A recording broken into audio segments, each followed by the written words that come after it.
Praise the Lord. പ്രസംഗം എല്ലാവരും കേട്ടതാണ്. പക്ഷേ ഇപ്പം നന്ദി കേൾക്കാൻ കുറച്ച് പേരേ ഉള്ളൂ. എങ്കിലും ഞാൻ കുറേ വാക്കുണ്ട്.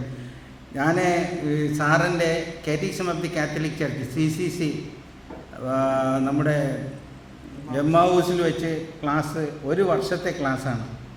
ഓരോ 3 മാസത്തിനും 5 ദിവസത്തെ ക്ലാസ്. അന്നത്തെ ജ്വലനം ഒന്നും കുറഞ്ഞു പോയിട്ടില്ല.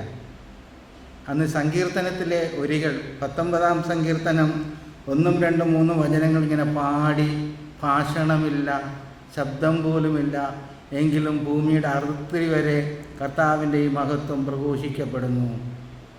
ഇന്നും ജീവിക്കുന്ന ദൈവത്തിൻ്റെ മഹത്വമായിട്ട് നമ്മുടെ മുമ്പിൽ ജ്വലനത്തിൻ്റെ വെളിച്ചത്തിൽ നമ്മളെയൊക്കെ അറിഞ്ഞ് എവിടെയെങ്കിലും കാണുമ്പോൾ കെട്ടിപ്പിടിച്ചാണ് സുഖമാണോ ആ ഒരു ചൈതന്യം എൻ്റെ ആത്മാവ് നിന്നിലും വരട്ടെ എന്നുള്ള ചൈതന്യം, പ്രേക്ഷിത ചൈതന്യം നമ്മൾ ഓരോരുത്തർക്കും തന്ന് നമ്മളെ ഈ പരിശുദ്ധാത്മാവിൻ്റെ നിറവിൽ കൊണ്ടുപോയ ബഹുമാനപ്പെട്ട തോമസ് പോൾ സാറിന് നമ്മുടെ ഈ കൂട്ടായ്മയുടെ പേരിലും POCയുടെ പേരിലും എല്ലാവരുടെ പേരിലും വളരെ ഹൃദയംഗമായ നന്ദി.